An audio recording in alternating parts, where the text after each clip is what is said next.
Nagsimula ang kwento sa ating bida na si Sarah at sa kanyang ama, si Don. Isinugod si Marie sa ospital dahil nahihirapan siyang huminga. Nagsimulang magpanik si Sarah nang si Marie huminto sa paghinga. Hinikayat niya si Don na magmaneho ng mas mabilis. Pagdating nila sa ospital, Don specifically, bilin ni Sarah na tumahimik. Sa ospital, sumugod ang mga paramedic upang tulungan si Marie. Binigay nila ito oxygen at subukang iligtas ang kanyang buhay, ngunit ang nakukuha lang nila ay isang patag na linya ng puso sa monitor. Ang kwento ay bumalik 20 taon na ang nakalilipas sa isang tila hindi magandang tanawin ng hapunan ng pamilya. Si Sarah at ang kanyang kapatid na si Amy ay naghahapunan kasama ang kanilang mga magulang na sina Don at Irene. Ang mood sa nagbabago ang mesa habang ipinapakita ng ama ni Sarah ang kanyang mapang-ipang panig na hindi siya pinapayagang pumunta sa isang party at nagpapakita ng kanyang paghahari sa pamilya. Nang gabing yun ay lumabas si Sarah kasama ang kanyang kasintahang si Chris. Nang maglaon, natuklasan ng kanyang mga magulang na walang laman ang kanyang silid at tinukoy siya ng kanyang ama bilang isang problema. Sa party, masaya si Sarah sa pagsasayaw kasama si Chris na kalaunan ay kinantahan siya ng isang kantang isinulat niya para sa kanya. Sila, ipahayag ang kanilang pagmamahal sa isa't isa at halikan. Umuwi si Sarah sa umaga, naghihintay si Don para sa kanya buong gabi. Nag-away sila at sinabi ni Sarah na sa sandaling mag-18 siya ay iiwan niya ang pamilya para sa kabutihan. Kinausap ni Sarah ang kanyang ina at kapatid na babae tungkol sa kanyang mga planong maglakbay sa buong paligid bansa habang nagtatrabaho upang suportahan ang kanyang sarili. Narinig ng kanyang ama ang usapan at pumunta sa basement kung saan inihayag niya ang pagkakaroon ng isang lihim na silid sa likod ng isang bookshelf.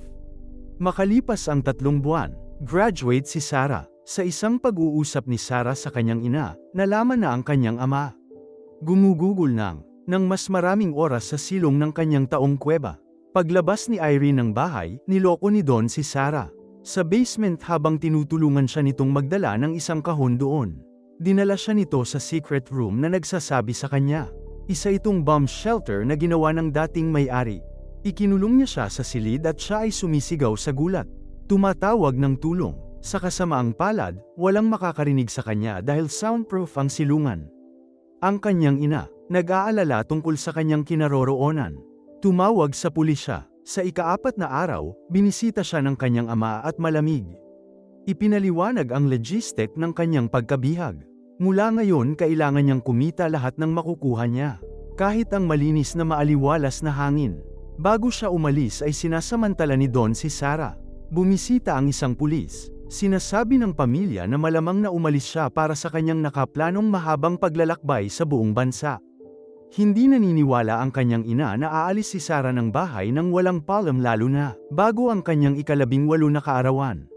Habang lumilipas ang mga araw, dumating si Chris sa bahay, nagsinungaling si Don sa kanya at sinabi yun sa kanya pagkatapos ng graduation. Tumakas si Sarah kasama ang kanyang kapitbahay noong bata pa si Steve. Sa ika-21 araw ng pagkabihag sa basement, ipinagdiriwang niya ang kanyang ika-18 kaarawan at niregalo sa kanya ng kanyang ama ang isang cake at isang pulang nightgown. Humingi siya ng orasan at sinabihan siya nito na kailangan niyang gawin ng isang bagay para sa kanya upang may magawa siya. Para sa kanya, kapag sumuwi siya, binubugbog siya nito. Halos 1 taon pagkatapos ng kanyang pagkabihag ay nabunyag siya. Nabuntis at nabasag ang kanyang tubig. Mag-isa lang siya ng anak ng isang babae na nagngangalang Marie. Makalipas ang 4 na taon ay buntis na naman si Sarah. Si Don ay nakatira sa isang lihim na double live na kasama ang kanyang asawang si Irene, at anak na babae na si Amy at isa pa sa basement kasama si Sarah at ang kanyang anak na si Marie. Nag-aalala pa rin tungkol sa kinaroroonan ni Sarah. Gusto ni Irene na kumuha ng private investigator ngunit mariing sinabi ni Don na hindi. Bilang regalo sa pagiging mabait, nagdadala si Don ng TV sa basement para kina Sarah at Marie. Mamaya, meron na si Sarah. Pangalawang baby boy Michael. Isang gabi ginawa ni Sarah ang kanyang nakakatakot na kwento ng buhay bilang 1 oras ng pagtulog. Kwentong puno ng mga prinsesa at gabi na kinukwento niya sa kanyang mga anak. Bumisita ulit si Chris sa bahay. Nagtatanong sa paligid para kay Sarah. Ang kapatid niyang si Amy ang nagsasabi sa kanya ng totoo. Napagtanto nila na nagsinungaling si Don kay Chris.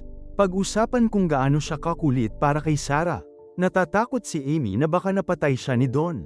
Binabanggit ang kanyang pagkatao at masamang ugali sa nakaraan. Samantala, nakaharap si Don sa kanyang mga kasinungalingan nina Amy at Irene. Isang kakilakilabot na labanan ang naganap, galit na galit, sumigaw si Irene na gagawin niya lahat at ang kanyang kapangyarihan upang mahanap ang kanyang anak na babae. Sa kanilang laban, ibinaba ni Don ang kanyang mga susi sa silyon. Kinuha ni Amy ang mga susi at pumunta sa basement para maghanap ng mga pahiwatig. Hinanap siya ni Don, ibinalik ang kanyang mga susi, at nakipag-away kay Amy. Siya ay galit, natatakot, at sinisisi siya sa dahilan ng kay Sarah. Pagkawala, habang lumilipas ang panahon, may isa pang baby boy si Sarah na pinangalanan niyang Thomas.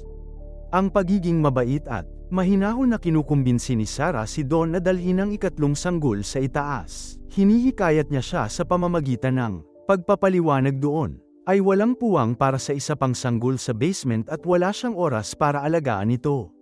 Iniwan ang sanggol sa balkonahe ng bahay upang matagpuan ni Irene sa isang taos-pusong tala sa basket ng sanggol. Na tila isinulat ni Sarah, isinulat niya na ito ang kanyang sanggol at nais niya itong palakihin. Irene, sa sulat, ipinaliwanag niya na siya at siya, ang boyfriend ay walang paraan para mag-ingat ng sanggol. Sa basket, may isa pang note mula kay Sarah na humihingi ng tulong. Sa kasamaang palad, si Don ang nakatuklas nito at muling nanakit sa kanya. Lumipas ang mga taon, sa pagkabihag ang mga bata. Bumuo ng isang pambihirang imahinasyon na nagpapalawak ng kwento ng oras ng pagtulog ng kanilang ina, sa ngayon ay nakapasok na si Sarah.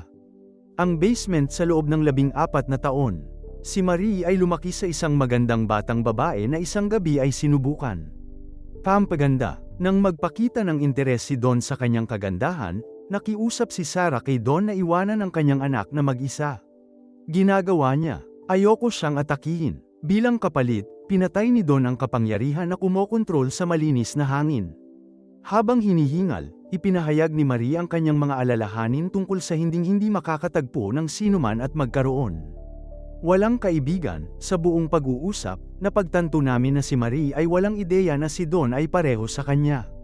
Lolo at tatay, ngayong nasa hustong gulang na, nakita ni Thomas ang kanyang lola na umiiyak sa kwarto ng kanyang ina. Nami-miss ni Irene ang kanyang anak at nakipag-usap kay Thomas tungkol sa kung gaano kahanga-hanga si Sarah. Kasabay nito sa basement, ang mga patak ng ulan ay nagsisimulang bumagsak mula sa kisame. Umakyat si Sarah para tuklasin ang isang basang bubong. Gamit ang isang kutsara ay hinukay niya ang kanyang daan patungo sa ibabaw kung saan siya kumikislap ng distress signal. Napansin ito ng isang kapitbahay at sinabi kay Don ang tungkol dito sa halip na suriin ito. Pinalo ni Don si Sarah na buntis na naman. Ang pambubugbog ay nagiging sanhi ng pagkawala ng kanyang sanggol habang siya ay humihikbi sa sakit. Si Sarah ay may patay na buhay at inilibing ni Don ang sanggol sa bakuran. Pumunta si Don sa basement at nagreklamo. Siya rin, puri ni Thomas na isa ng malakas na atleta. Nang magtanong sina Marie at Michael kung kailan sila magiging humantong sa labas ng mundo, sinisisi ni Don si Sarah sa kanyang masamang pag-uugali. Siya ang dahilan kung bakit sila nariyan. Nakulong, na-pressure sa walang katapusang mga tanong ng kanyang mga anak tungkol sa kanilang buhay. Sa sobrang galit ay sumigaw si Sarah at giniba ang lahat ng kanilang mga kasangkapan. Sa pagod ay bumagsak siya sa lupa. Inaalala ang mga pinakamasayang sandali nila ni Chris. Nilagyan siya ng kumot ng kanyang mga anak at nilinis ang mga ito. Bahay, humingi sila ng paumanhin sa kanya. Emosyonal na sinabi ni Sarah sa kanila na nasa hustong gulang na sila para marinig ang totoo. Kwento sa likod ng kanilang buhay at pagkabihag. Sa ngayon ay alam nilang nakatira si Don sa itaas kasama ang kanilang tiyahin na si Irene. Para tumulong sa pag-aalaga kay Thomas. Sakit sa lahat ng kasinungalingan na sinasabi niya sa kanila ang lahat, simula sa katotohanan. Na ang kanyang buhay ay ang inspirasyon ng kanilang paboritong kwento sa oras ng pagtulog. Jelly, she explains that Don is ang tatay niya, pati ang tatay nila. Sa sandaling malaman ni Marie ang masakit na katotohanan na mayroon siyang matinding hika. Atake, pakiramdam ng mga bata ngayon ay may mali sa kanila. Pinapanatag sila ni Sarah, pagsasabi sa kanila na mahal niya sila at si Don lang ang dapat sisihin. Makalipas ang isang taon isa pa, naganap ang insidente sa pagitan ni Don at Michael matapos insultuhan ni Don si Sarah at ang kanyang hitsura. Hindi nagtagal ay nawalan siya ng trabaho. Pagharap sa isang foreclosure sinubukan ni Don na suffocate ang pamilya sa basement. Ikinonekta niya ang sasakyan, mga usok ng tambucho na may bentilasyon ng hangin. Nag-ambala siya ni Thomas at ng garahe na hindi namamalayan. Nagel iligtas sa kanilang buhay. Habang si Don at ang kanyang pamilya ay may masayang barbecue sa bakuran, si Marie ay may sakit. Nahihirapang huminga. Tumanggi si Don na dalhin si Marie sa ospital. Humihingi ng tulong si Sarah, nangako siya na hindi magsasabi ng kahit ano. Sumasang-ayon si Don. Naiwan si Michelle. Lumipas ang 20 taon ng pagkabihag at nasa simula na tayo ng pelikula kung kailan si Marie isinugod sa ospital. Si Sarah ay labis na nag-aalala tungkol sa buhay ni Marie at tunay na nararamdaman. Gamaan ang loob ng iligtas ng doktor ang kanyang buhay. Kapag ang nurse ay humingi ng karagdagang medikal na kasaysayan ay sinabihan siya na si Marie ay homeschooled at ginagamot lamang ng mga natural na remedyo. Dahan-daang nag-scan si Sarah, ang ospital na naghahanap ng daan palabas, ngunit siya ay mukhang pagod at nawawala.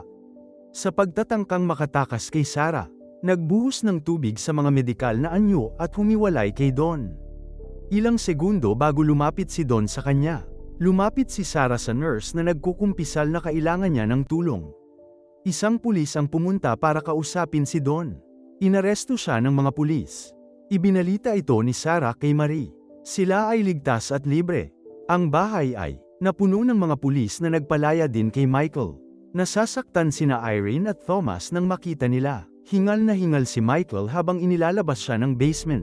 Nakikita ni Don ang lahat mula sa likuran ng sasakyan ng pulis. Nang maglaon sa isang magandang araw ng tag-araw, naglalaro sina Marie, Thomas, at Michael. Sa kanayunan habang binabantayan sila ni Sarah, Irene, at Amy mula sa balkonahe ng bahay. Napansin ni Marie, may nagmula sa driveway. Si Chris naman, dumating siya sakay ng kanyang motorsiklo. Kasama si Sarah, mamasyal sila. Naaawa siya sa hindi niya pagsisikap na hanapin siya at sa paniniwala niya sa ama. Kwento ng BS. Binigyan niya siya ng regalo, isang pink na helmet ng motorsiklo na binili niya para sa kanya sa edad na 18 noong. Sila ay nagbabalak na magsimula sa isang paglalakbay. Sa wakas ay masaya, magkasama sila sa kanilang pinakahihintay. Sakay ng motorsiklo, tiyaking mag-subscribe at i-on ang mga notification para makapanood ka ng higit pang mga video. Ganito, salamat sa panunood.